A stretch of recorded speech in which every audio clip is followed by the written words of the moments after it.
आणि आता वडील वारल्यानंतर मोठे कोणतेच म्हटलं चला हे ज्ञान मंदिरामध्ये काम केलेली माणसं, म्हणून मी त्यांना सहज, माझ्या मनात पाप कुठलंच नव्हतं की मी त्यांना सहज सांगितलं, काका मी मम्मीशी बोलली आहे, आपण ह्या प्रथा आपल्या घरातून बंद करूया.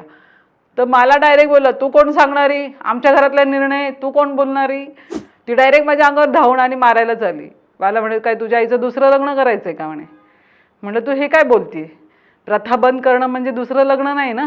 पदर पसरते, भीक मागते की ज्या आपल्याकडे प्रथा आहेत, तूप लावणं, 10व्या दिवशी अंधारात खोलीत कोंडणं वगैरे, तोंड झाकून, हे बंद करा आणि माझ्या आईवर ह्या प्रथा करू नका.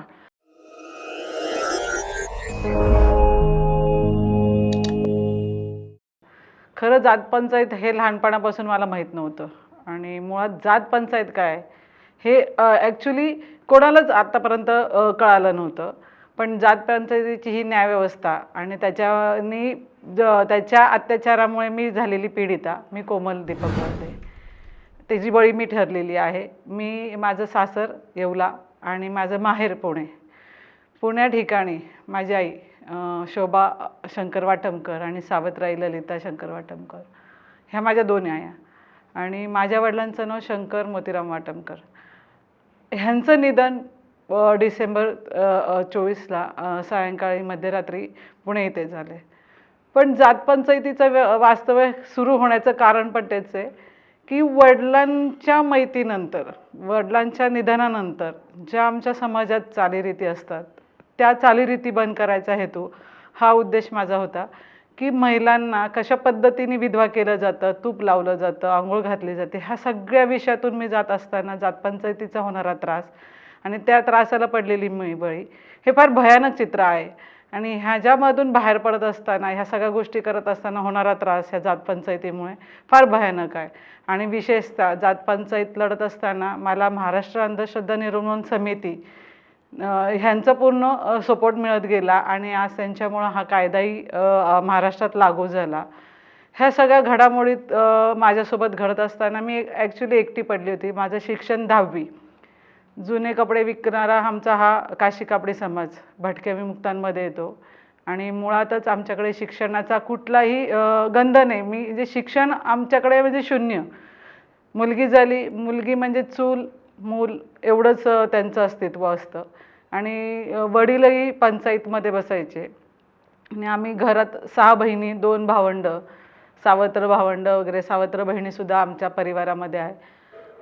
अशैक्षणिक म्हणजे शिक्षण नसल्यामुळे घराची होणारी प्रगती कशी खुंटी, हे सगळं लहानपणापासून मी बघत आलेले. आणि वडील जेव्हा पंचायतमध्ये जायचे, तिथं काही काही निर्णय व्हायचे, हे सगळं माझ्या नेहमी कानावर पडत असायचं की आज ह्याची बायको नांदत नव्हती, मग त्यांना आम्ही असं केलं, शिक्षा दिली, किंवा एखाद्याची मुलाने इंटरकास्ट मॅरेज केलं किंवा मुलीने इंटरकास्ट मॅरेज केलं की त्यांना आम्ही वाळीत टाकायचो, दंड मारायचे, असे सगळे विषय नेहमी लहानपणापासून कानावर येत गेले.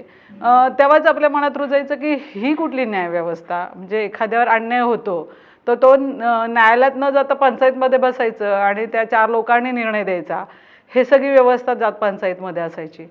ह्या सगळ्या व्यवस्थेचं बळी अनेक लोक आजपर्यंत बळी ठरलेले आहेत आणि त्यांना पोलिसांमध्ये सुद्धा तक्रार दाखल कधी करता आली नाही.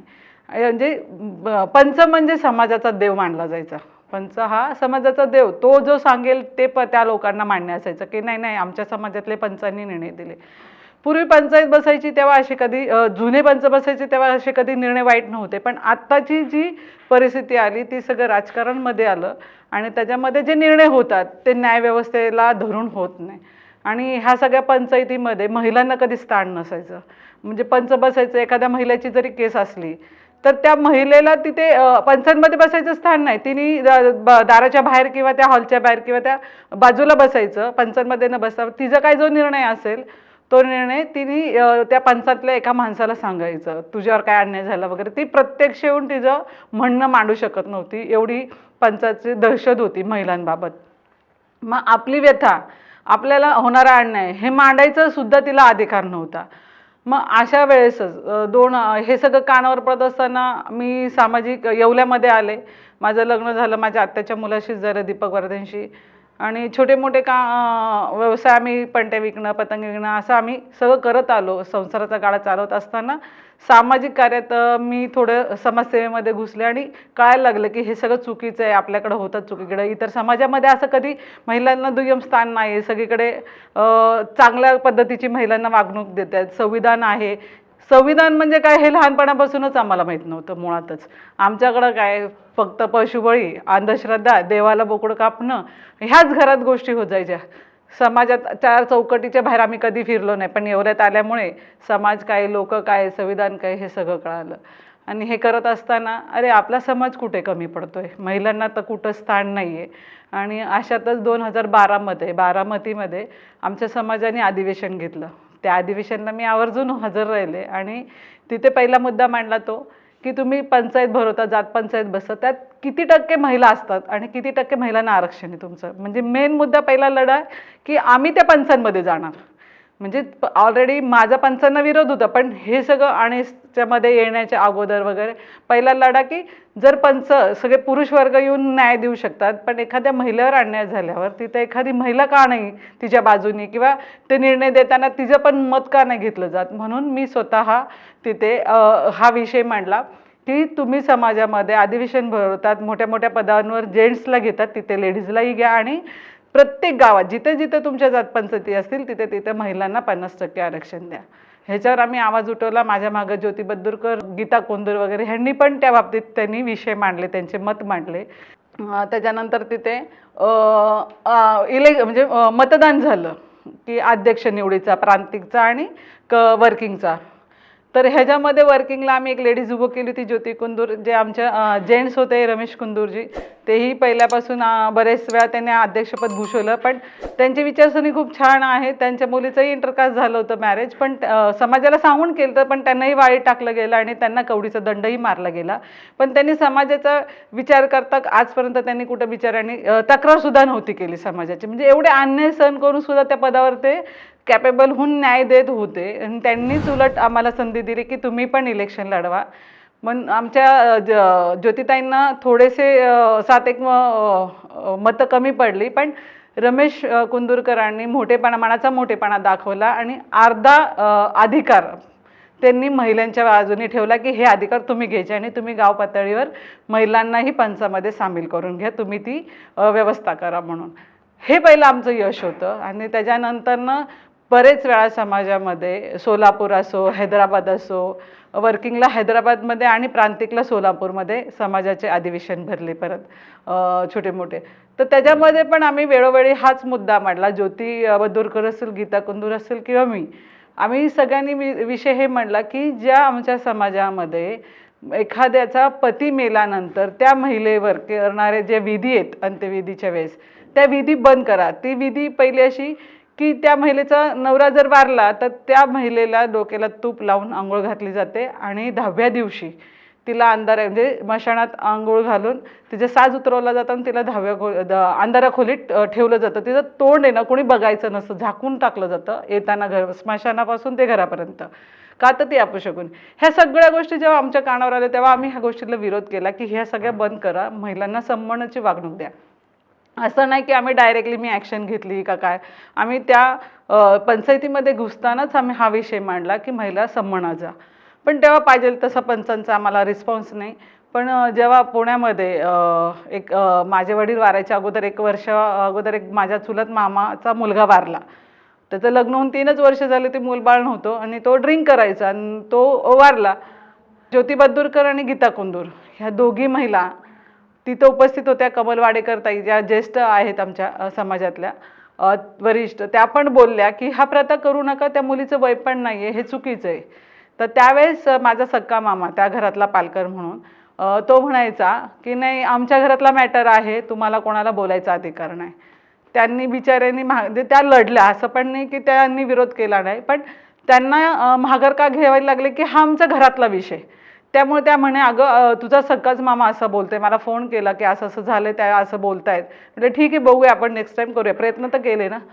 तर मग योग असा की माझ्या पप्पांचं जेव्हा निधन झालं डिसेंबर 24ला, तर त्यावेळेस मी येवल्याला होते. मला फोन आला रात्रीतून बहिणीचा, चुलत्यांचा, की पहिला बहिणीचा फोन होता की वडील सिरियस आहे, तुम्ही सगळे निघून या. म्हटलं सिरियस आहे, सगळे निघूया नाही. मला थोडंसं हे झालं की नाही काहीतरी वेगळंच घडले. मग आमच्या शेजारच्या लोकांना बोलून चुलत्याला वगैरे फोन करायला लावले, तेव्हा सांगितलं की डेट झाली आहे म्हणून. तर आम्ही सगळी निघायची तयारी करत असताना आम्ही गेलो, ट्रॅव्हल्समध्ये बसलो. पण रात्रभर मला तो विषय सतवत होता की आपण आज महिलांच्यासाठी लढत होतो, सुरुवात तर केली आहे, आणि आज आपल्या घरात ही घटना आहे. तर ह्या घटनेला कसं हँडल करायचं आणि ह्या प्रथा आपल्या आईवर आणि सावत्राईवर कशा नाही होणार ह्याच्याकडं माझा सगळा विचार विनिमय चालू होता. आणि असा विचार करत करत करत पुन्हा आलं आणि ठरवलं नाही करायचं आहे म्हणून. गेलो, सकाळी उतरलो. आई ते घराच्या बाहेरच वाट्यावर बसलेल्या होत्या सगळ्या.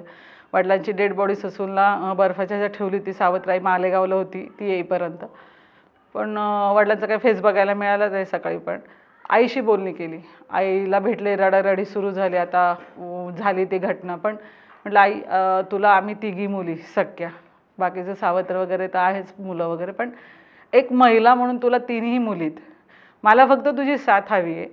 तर ती म्हणे कसली? म्हटलं अगं आपल्याकडे ज्या प्रथा करतात महिलेचा नवरा वारल्यानंतर, त्या प्रथा आता तुझ्यावर पण करणार. पण हे करायचं माझं तर मत आहे की हे प्रथा तुझ्यापासूनच बंद झाल्या पाहिजे आणि तुझ्यावर आणि सावत्राईवर पण नको व्हायला. तर आई आणि बहीण माझी सखी शीतल आणि निर्मल आणि पौर्णिमा, सावत्रबेन पौर्णिमा, आम्ही असे बसलो. आमचे नातेवाईक पण बसले, माझे चुलत काकू होती आणि तिची मुलगी वगैरे, असे आजूबाजूला बसले होते सगळे. तर ते म्हणे हे काय तू नवीन काढते म्हणे, आईला कशाला दबाव टाकते वगैरे, आईला कशाला सांगते. नाही नाही, आपल्यात म्हणे ह्या सगळ्या प्रथा कराव्याच लागतात, तू काही शहाणपण शिकू नको म्हणे. मी म्हटलं मी आईशी बोलतीये, मला विचारू देत आईला, माझी आई आहे, मला अधिकार आहे म्हटलं विचारायचा. तर आई म्हणे ठीक आहे बाळा तू कर, पण आपली लोक ह्याला मान्यता देतील का बघ. म्हटलं अगं आई, हा विषय कसा, आता हा माझ्या घरातला आहे, तू माझी आई आहे, म्हणून मी पंचांना रिक्वेस्ट करू शकते की माझ्या आईवर ह्या प्रथा करू नका.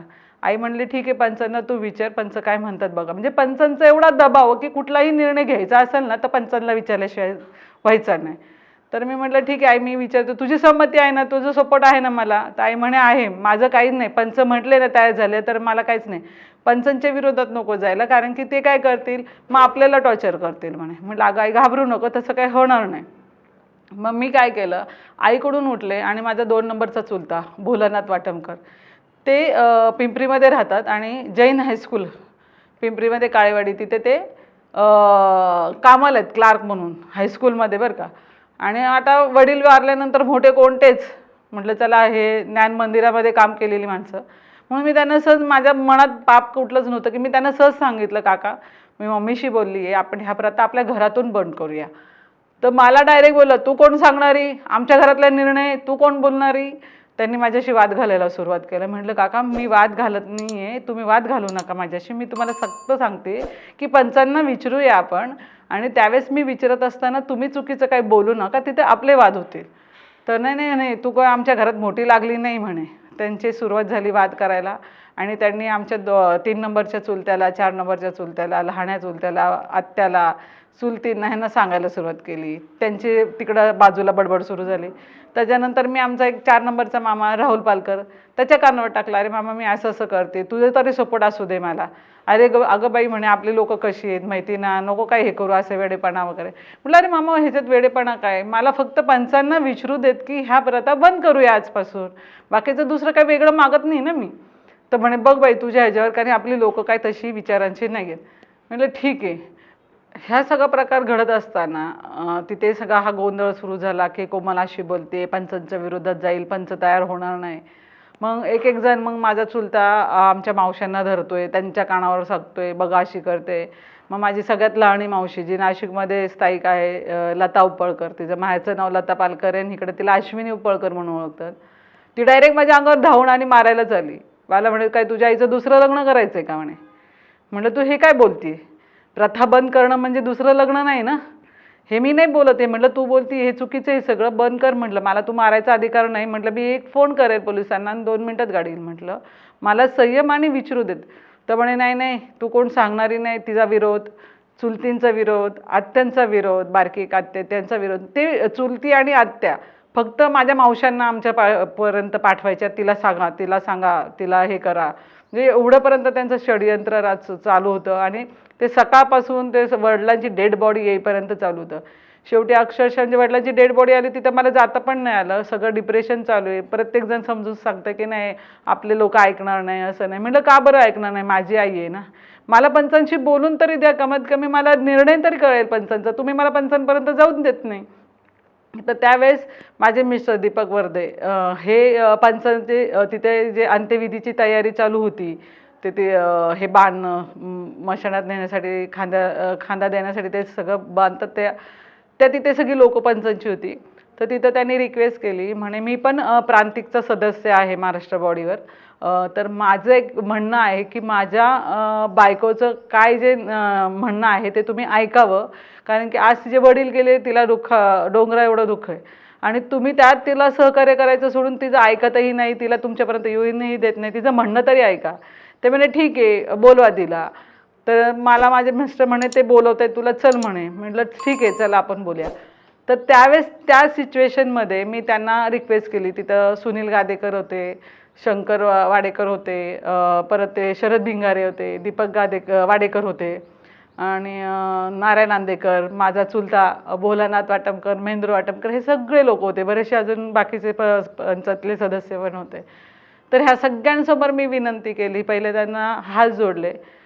म्हटलं आज मी तुम्हाला म्हणजे मागणी करते की आपण ज्या पुण्यामध्ये राहतो तिथे सावित्रीमाईंनी शिक्षणाची मुलींसाठी पहिलं शिक्षणाचं स्कूल उघडली, शाळा उघडली आणि त्या शिक्षण आपण घेत असताना मुलींना सगळं फ्रीडम देतो. मग महिला सन्मानाबाबत तुम्ही का नाही पुढत? मी तुमचे हात जोडून रिक्वेस्ट करते, म्हणजे पदर पसरते, भीक मागते की ज्या आपल्याकडे प्रथा आहेत, तूप लावणं, 10व्या दिवशी अंधारात खोलीत कोंडणं वगैरे, तोंड जावं, हे बंद करा आणि माझ्या आईवर ह्या प्रथा करू नका. त्यांना भीक मागितली अक्षरशः पदर पसरून मी. तर त्यांना केव नाही आली. त्यांना एवढं सावित्रीमाईंचं उदाहरण दिलं आणि ज्या पेठेजवळ आपण राहतो, गंजपेठेच्या जवळ, त्यांना एवढं सांगून सुद्धा त्यांच्या डोक्यात कुठला फरक पडला नाही. परत ते मला म्हटले नाही नाही तुला हे सगळं करायचं असेल ना तर जातपंचायत भरव. म्हटलं जातपंचायत कशी भरू? नाही तू सगळ्या गावाच्या पंचांना बोलव, आम्ही काय निर्णय घेऊ शकत नाही, जातपंचायत भरव आणि तेव्हा निर्णय जो होईल तो. म्हटलं ते जेव्हा होईल तेव्हा, पण आत्ता जी घटना घडली ते माझ्या आईवर करू नका, ही माझी मागणी. मी परत एकदा तुम्हाला पदर पसरून भीक मागते की हे माझ्या आईवर करू नका. त्याने इतकी विनवणी केली, रिक्वेस्ट केली, अक्षरशः रडले, तरीसुद्धा त्यांना कुठल्याही प्रकारची दयामाया आली नाही. आणि मलाच म्हणतायत नाही नाही तू जातपंचायत भरव.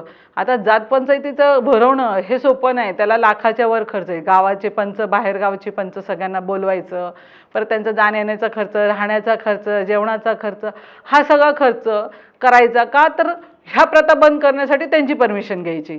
म्हटलं माझ्या आईवर अन्याय आत्ता होतोय, ती परमिशन मिळेल तेव्हा मिळेल, पण आत्ताचं काय? ह्या विषयावर मी जेव्हा बोलले तर ते म्हणे तुला अधिकार नाही आहे म्हणे, तू इथनं जा म्हणे. त्यांनी मला हाकलून दिली आणि माझ्या आईला त्यांनी चुलता आणि बाकीचे 2 पंच गेले. म्हणे तुम्ही जर तुमच्या मुलीचं ऐकत असेल तर आम्ही हे अंत्यविधीला हात लावणार नाही, आम्ही इथनं निघून जाऊ. तुम्हाला मुलीचं ऐकायचं आहे का पंचांचं ऐकायचं आहे? त्यांनी आईला रिक्वेस्ट केली. मग आईला हतबल व्हावं लागतं, कारण की आई जर शिकली असती तर ह्यांना सगळ्यांना भारी पडली असते.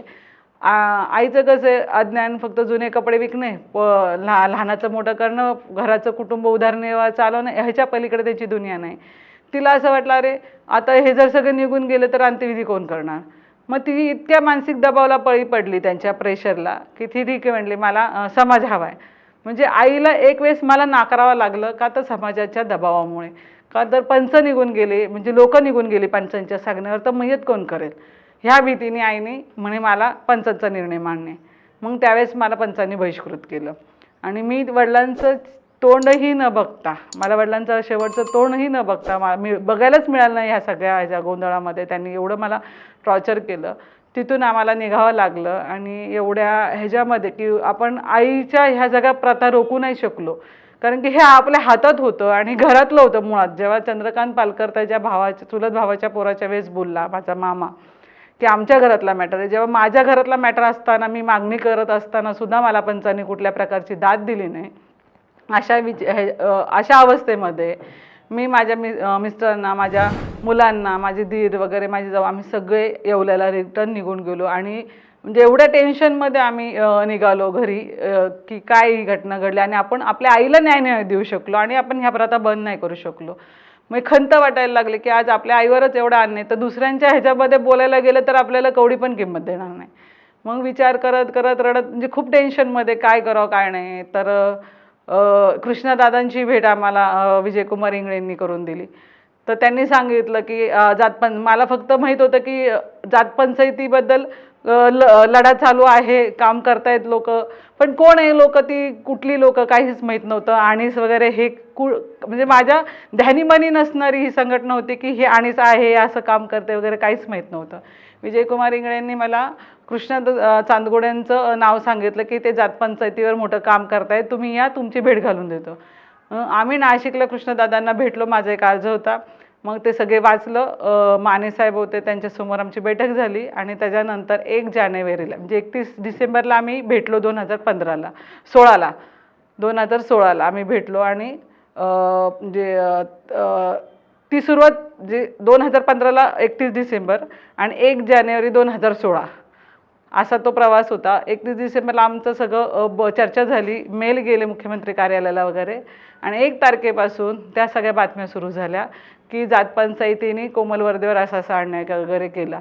त्याच्यानंतर आणीच मला कायमस्वरूपी सपोर्ट करत राहिली. कृष्णा चांदगुडे असतील, नाशिकची सगळी टीम आणि महाराष्ट्रातली सगळी टीम माझ्यासोबत होती. आणि तो लढा लढत असताना जेव्हा त्यांच्या तक्रारी टी व्हीला दिसल्या की पंचांनी असं केलं, अशा प्रथा केल्या, तेव्हा ही सगळी पंच, लोकांच्या बायका, सगळी लोक पंच आईच्या दारात गेली. तिथे शिव्यागाळ्या करायला लागले, तुझ्या पोरीने असं केलं, काही पंचांनी बाईट दिलं म्हणे, आमच्याकडे अशा काही प्रथा होत नाही, ती खोटं बोलतेय, ती कधी समाजात येत नाही, तिला काही माहीत नाही. आणि जेव्हा आईला समजते की आपल्याच पोरीची हे करूनच्या करून आपल्याच पोरीची बदनामी करतायत, उलट पोरीचं न ऐकता समाजाचं ऐकून सुद्धा जर पोरीवर खोटं बोलत असेल, तर मग आईने त्या सगळे जेवढे समूह आला होता आईकडे की तुझ्या पोरीने चुकीचं केलं म्हणून, त्यावेळेस आई त्यांना बोलली, जर तुम्ही आता तिच्याबद्दल अजून अपशब्द आणि खोटं बोलत असेल तर मी स्वतः जाऊन तक्रार करेल. तेव्हा सगळ्या बायकांसगळी लोक आईच्या दारातून पळून गेले. तर त्यावेळेस इलेक्ट्रिक मीडिया, प्रिंट मीडिया ह्यांची भूमिका बघता म्हणजे त्यांनी योग्य तो सगळं डिटेल्स तिथे मांडल्या होत्या. आणि त्याच्यामुळे काय झालं की पंचांना दहशत बसली की आता आपल्या समाजाचं हे कुठंतरी आता उघड पडायला लागलं आणि समाजाची बदनामी होते, ह्या सगळ्या गोष्टी सुरू झाल्या आणि त्यांचं टॉर्चर वगैरे करणं चालू झालं. पण राज्य सरकारने पण ह्या गोष्टीची दखल घेतली. विशेषतः त्यावेळेसचे सामाजिक न्याय मंत्री माननीय आदरणीय दिलीप कांबळे साहेब पण त्यांनी मला स्वतःहून फोन केला, अरे कोमल बेटा, तुला घाबरायचं काही कारण नाही, हे भाजप सरकार सगळं तुझ्या पाठीशी आहे, तुला काही मदत आली, काही अडचण आली तर आम्हाला फोन कर. त्यांनी मला सहानुभूती दिली. त्याच्यानंतर आमचे जे पुण्यामधनं आमच्या गल्लीतले जे नगरसेवक, माझे नगरसेवक मिलिंद काची होते, त्यांनी मला बराचसा सपोर्ट केला. त्यावेळेसही त्यांनी पंचांना सांगायचा प्रयत्न केला की हा प्रथा बंद करा. राखी पालकर असेल, आनंद पालकर असेल, जे माझे मामा आहेत सगळे 3 नंबरचे, ही सगळी लोकं आणि आणीसची लोकं, अंधश्रद्धा निर्मूलन समितीची सगळी टीम माझ्यासोबत होती. मग कृष्णा चांदगुडे यांनी मला सांगितलं, आता ताई तुम्हाला ह्यांच्यावर गुन्हे दाखल करावे लागेल, पण पुण्यात जायचं कसं? ही घटना सगळी पुण्यात घडली, मी येवल्यात. मग मी माझ्या येवल्यातल्या पोलीस स्टेशनला गेले आणि तिथं सांगितलं की मला अशी अशी तक्रार करायची, ती झिरोनी दाखल करा. त्यावेळेस दीपक वाघमारे साहेब होते PSI, तर ते म्हणे ताई आपलं जिथं घटना घडली तिथं जावं. म्हटलं नाही, झिरोनी दाखल होती, इथनं करा तुम्ही. नाही म्हणे ठीक आहे, DYSP आलेले आहेत ग्रामीणला, आपण तिथं भेटूया त्यांच्याशी. म्हटलं चला. मी त्यांच्यासोबत गेले ग्रामीण पोलीस स्टेशनला आणि तिथं DYSP राहुल खाडे होते. तर त्यांना सांगितलं की अशी अशी घटना मला झिरोनी दाखल करायची. तर त्यांनी पण म्हणे नाही नाही, इथनं दाखव, आपल्याकडे ती सिस्टीम नाही आणि दाखवता येणार नाही. तर मग मी अशा वेळेस दिलीप कांबळे साहेबांना, आमदार, माननीय आमदार त्यावेळेस भाजपचे होते, त्यांना फोन केला. म्हटलं मामा असं असं आहे म्हटलं, तर ते लोक माझं काही तक्रार इथनं दाखल करत नाही, कारण की मी पुण्यात जाऊ शकत नाही, पुण्यात वातावरण वेगळं होईल आणि माझ्यावर हल्ले होऊ शकतात. तर म्हणे ठीक आहे, दे त्यांना फोन. मग त्यांना सांगितलं की ही तक्रार दाखल करून घ्या. म्हणजे मला पोलीस स्टेशनला पण हा आलेला अनुभव, म्हणजे एखादी पीडित कुठे न्याय मागायला जाताना किती अडचणी निर्माण होतात, ह्या सगळ्या गोष्टीला मी फेस केलं. आणि त्यावेळेस दिलीप कांबळे साहेबांच्या सांगण्यावरनं पोलिसांनी झिरोनी त्या 3 तारखेला तक्रार दाखल केली आणि ती पुण्यात वर्ग केली. त्याच्यानंतर पोलिसांनी त्यांना 2-3 दिवसात अटक केली. पुणे पंचायतला 9 पंचांना पहिल्यांदा अटक झाली. त्यांना 1 दिवसाची पोलीस कोठडी मिळाली, पण ती 1 दिवसाची रात्र कोठडीमध्ये कसं जीवन जगतात हे त्या दिवशी त्यांना, माझ्या मते ही शिक्षाच मला महत्त्वाची होती की 1 दिवस तुम्ही अंधाऱ्या खोलीत एखाद्या विधवेला ठेवता, तिचं कारण नसताना, म्हणजे नवऱ्याचा मृत्यू हा तिच्यामुळे नसतो, हा नैसर्गिक असतो. पण आपण तिला जे शासन करतो, जो रूढी परंपरेच्या नावाखाली तिला जे प्रेशराईज करून अंधारा खोलीत 10वीच्या दिवशी कोंडलं जातं, ते जर काय दुःख असतं हे त्यावेळेस त्यांना कळालं असेल एक पोलिसांची कोठडी मिळाल्यावर.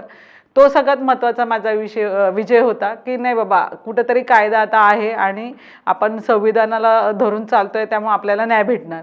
त्यांना जामीनही झाला, पण खरी घडामोड आता ह्याच्या पुढे चालू झाली. पोलिसांच्या दबावाने ह्याच्या कायदा लागू पण व्हायला वेळ लागत होता आणि प्रयत्न करत होता. पण माननीय मुख्यमंत्री त्यावेळेस देवेंद्रजी फडणवीस साहेबांनी 14 एप्रिलच्या पूर्वसंध्येला 2016ला कायदा महाराष्ट्र सरकारमध्ये पारित केला दोन्ही सभागृहामध्ये आणि तो भरती केंद्राकडे मंजुरीसाठी पाठवला. म्हणजे हा सगळ्यात मोठा विजय होता की ज्या समाजामध्ये जातपंचायती भरल्या जातात त्या जातपंचायतींना वचक बसण्यासाठी कायदा निर्माण झाला. आणि महाराष्ट्र हे पहिलं राज्य आहे की त्यांनी पुरोगामी आपण म्हणतो महाराष्ट्र आहे की त्याच्यातूनच हा नवीन कायदा निर्माण होऊन देशाला एक नवीन उभारणी या महाराष्ट्र सरकारने दिली. आणि तो कायदा 2017ला 3 जुलै 2017ला लागू झाला. हे मला म्हणजे वाईट एवढं की आईला हा प्रसंग घडला, पण त्याच्यातून निर्माण हे झालं की कायदा आला आणि त्या कायद्यामुळे आज जेवढ्या बहिष्कृत होत होते लोक, ज्यांना रूढी परंपरा करत होत्या, ह्या सगळ्याला चाप बसला. आणि आज पंचसुद्धा कायदा आल्यामुळे ह्या सगळ्या गोष्टी करायला घाबरायला लागले. आणि आमच्या सोलापूर असेल त्या ठिकाणी जातपंचायत लोकांनी बंद केली. कटनम आमच्या समाजात असो, समाज निधी, म्हणजे प्रत्येक गोष्टीला समाजाला विचारल्याशिवाय लग्न कार्य आणि मैतीचं कार्य विचारल्याशिवाय करता येत नाही. पण ह्या सगळ्या गोष्टींना त्यांनी आता आळा घातला. त्यांनी बंद केल्या प्रथा, कटनम बंद केले. आणि जे इंटरकास्ट मॅरेज होत होते त्यांना ते सन्मानाने बोलतात समाजात या. पहिले बहिष्कृत केलं जायचं, पण आता प्रत्येक ठिकाणी अडवलं जात नाही. हा कायद्याचा फायदा झालेला आहे. आणि ह्या सगळ्या गोष्टीला कृष्ण चांदगुडे अंधश्रद्धा निर्मूलन समिती ह्या सगळ्या समितीने सपोर्ट केल्यामुळे हे सगळं घडलेलं आहे. आणि आमचे अध्यक्ष रमेशजी कुंदूर त्यांनाही ह्या गोष्टीचा आनंद आहे की आज समाजात कुठेतरी बदल होत आहेत. आणि आता येत्या 21 मेला 2023ला त्यांनी सामुदायिक विवाह, आमच्या समाजामध्ये 2 गट आहेत, एक कमी ह्याचा, एक प्युअर म्हणजे 1 नंबर आणि 2 नंबर, ह्या दोन्ही गटांना आज आम्ही एकत्र करतो या कायद्यामुळे. आणि आज समाजात परिवर्तन घडते. आणि विधवा महिलांना ह्यावेळेस पहिल्यांदा सवाष्णीचा मान हा त्या लग्नामध्ये, सामुदायिक लग्नामध्ये दिला जाणार आहे. हा खरा विजय आहे अनिसमुळे झालेला. ज्यावेळेस 95 गुन्हे दाखल झाले त्याच्यानंतर मी नीलमताई गोरे यांना भेटायला गेले, शिवसेनेच्या नेत्या. त्यांनी मला पुण्यात भेटायला बोलवलं आणि त्यांनी मला सपोर्ट केला की ह्या सगळ्या गोष्टी बंद झाल्या पाहिजेत म्हणून. आणि त्यांना म्हणे कोमल काही अडचण आली तरी मला सांग. आणि त्याच्यानंतर जेव्हा गुन्हे दाखल झाले तर केस लढणार कसं, सरकारी वकील तर आहे, पण मग आमच्या महाराष्ट्र अंधश्रद्धा निर्मूलन समितीच्या राज्य कार्यवाहक म्हणून रंजनाताई, ॲडव्होकेट रंजनाताई गवांदे ह्या माझ्याबरोबर दर तारखेला जातपंचायतीच्या केसला येतात. आणि एकही रुपये न घेता त्या माझ्या बाजूने माझ्या म्हणणं न्यायालयात मांडत असतात. आणि ह्या सगळ्या भूमिका बघता पंचांनी पण आता माघार घ्यायची भूमिका घेतली. आणि ती माघार अशी की आता आम्ही हे सगळं बंद करतो, कोमलला केसेस मागं घ्यायला लावा, ह्या सगळ्या गोष्टी रंजनाताईशी त्या कनेक्ट करत असतात. खरंच मी मनापासून अंधश्रद्धा निर्मूलन समितीचे मनापासून आभार मानते. आणि विशेष म्हणजे त्या संघटनेमध्ये जेव्हा गेले, आमच्या विचारांमध्ये बदल झाले, माझ्या पोरांमध्ये, माझ्या फॅमिलीमध्ये बदल झाले. आणि माणूस म्हणून कसं जगायचं हे मी त्यांच्याकडून शिकले. आज मी त्या संघटनेची नाशिक शहर कार्याध्यक्ष पण आहे.